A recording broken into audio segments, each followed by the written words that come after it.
Provavelmente você já deve ter ouvido falar sobre a Pedra do Reino. Você sabe qual a sua verdadeira história? Entre livro e série, todo mundo já ouviu falar um pouco aí da Pedra do Reino. Mas hoje a gente veio contar para vocês a verdade por trás da história da Pedra do Reino. Eu sou Márcio Lianza. E eu sou Sidney Catalice. E esse é o canal E Você Sabia Disso?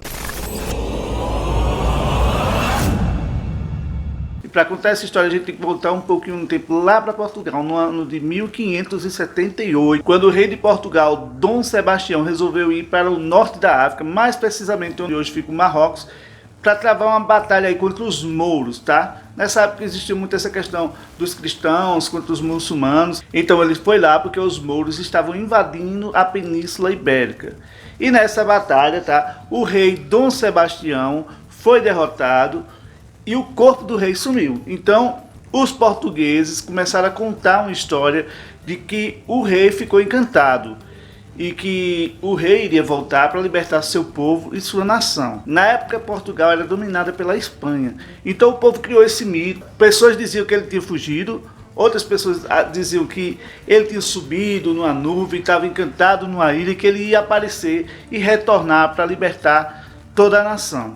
E dentro desse contexto surgiu o sebastianismo, uma crença messiânica que acreditava na volta de um salvador, ou seja, o Dom Sebastião. Os fatos que vamos contar a seguir ocorreram em São José de Belmonte, no Pernambuco, entre os anos de 1835 a 1838, quando um homem chamado João Antônio, um homem pobre e sem instrução, porém muito sagaz, queria se casar com uma moça chamada Maria, de classe alta. E naquela época as classes não se misturavam, classe alta, classe baixa. Ele ficou sabendo da história de Dom Sebastião e andava com um panfleto e com duas pedrinhas brilhantes, na qual ele contava para as pessoas que eram pedras de grande valor. Dizia ele que Dom Sebastião apareceu em seu sonho e lhe mostrou onde estaria o reino encantado. E dizia às pessoas que ele iria desencantar esse reino e ficar muito rico. Ele convenceu as pessoas a participarem, dizendo que com o desencantar das pedras, o pobre ficaria rico, o preto ficaria branco e o escravo seria livre. Com isso ele conseguiu vários seguidores e também convencer vários empresários ali da região, fazendeiros, a fazer empréstimo. Ele conseguiu gado, cavalo e ele prometia para essas pessoas que iria pagar em dobro quando desencantasse o reino. A seita cresceu, chegando a ter 300 seguidores ou mais, e isso começou a incomodar a igreja. Com isso, a Igreja Católica enviou o padre Francisco Correia. Vendo que a coisa estava tomando proporções muito grandes e perigosas, João Antônio resolveu procurar o padre, entregou as pedras e confessou suas mentiras e foi embora da região. Com isso, todo mundo pensou que o problema estava resolvido, porém, o que ninguém esperava era que a partir daí a seita sebastianita ficaria ainda mais forte. Nesse momento, o cunhado de João Antônio, o José Ferreira, se autoproclamou rei. Ele dizia para os seguidores da seita que ele tinha visões com Dom Sebastião. Como ele era muito carismático, ele conseguiu juntar ainda mais pessoas para essa seita. E assim divulgaram cada vez mais e foram trazendo mais seguidores para o sebastianismo. Eles tratavam ele como sua santidade, beijavam os pés. Ele resolveu juntar todo mundo e fazer tipo um acampamento perto da Pedra Bonita. Nesses lugares ficaram por mais de 2 anos, fazendo seus rituais, seus cânticos, sem ninguém se dar conta do que estava acontecendo por lá. No dia 14 de maio de 1838, o rei, depois que deu muito vinho encantado, uma mistura de Jurema com Manacá, ao povo, declarou que Dom Sebastião estava muito desgostoso com os seus seguidores, por serem incrédulos, fracos e falsos, não regando o campo encantado e não lavando as 2 torres da catedral do seu reino, as 2 rochas, o sangue necessário para quebrar de uma vez o cruel encantamento.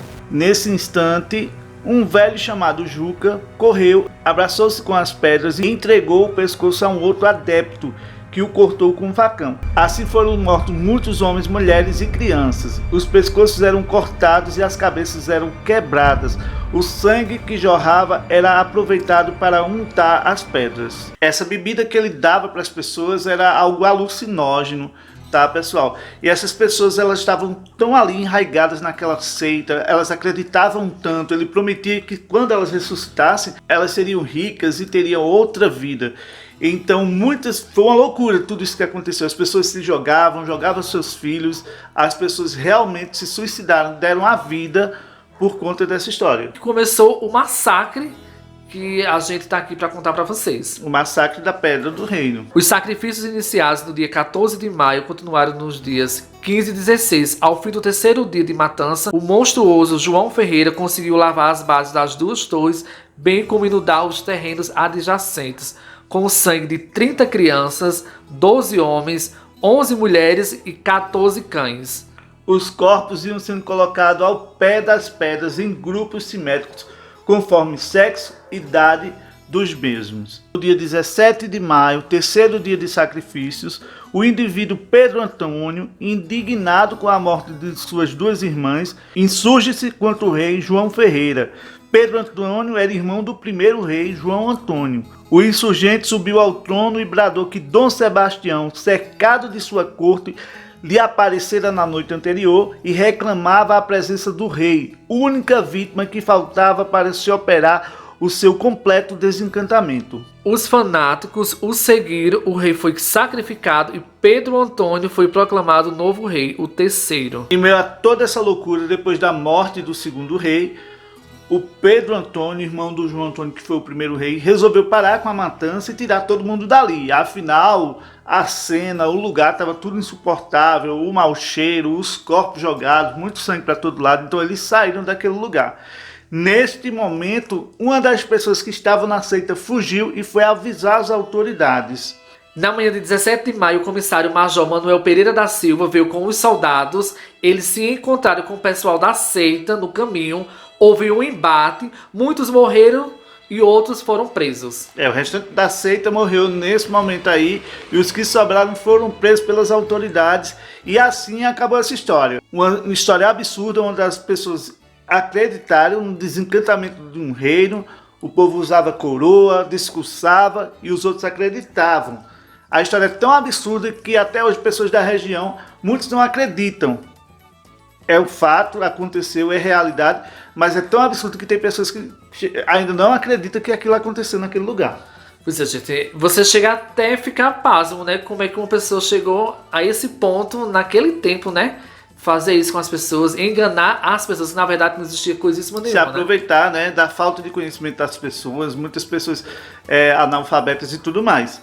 Então, aquele lugar por muito tempo ficou tido como amaldiçoado e as pessoas não passavam nem por perto, né? Dizia-se até que o vento que vinha daquele lugar era amaldiçoado, né? Não é pra menos, né? Com esse massacre que aconteceu por lá, até eu nem passaria por perto também. Estima-se que mais de 50 pessoas morreram aí nesse massacre, molharam essas pedras de sangue. E no ano de 1970, a Ariano Suassuna, que eu tinha ouvido falar nessa história um tempo antes, lançou o romance A Pedra do Reino e O Sangue do Príncipe que Vai e Volta, conhecido por todos, né? Isso, tem uma minissérie onde retrata um pouco aí do que foi essa história.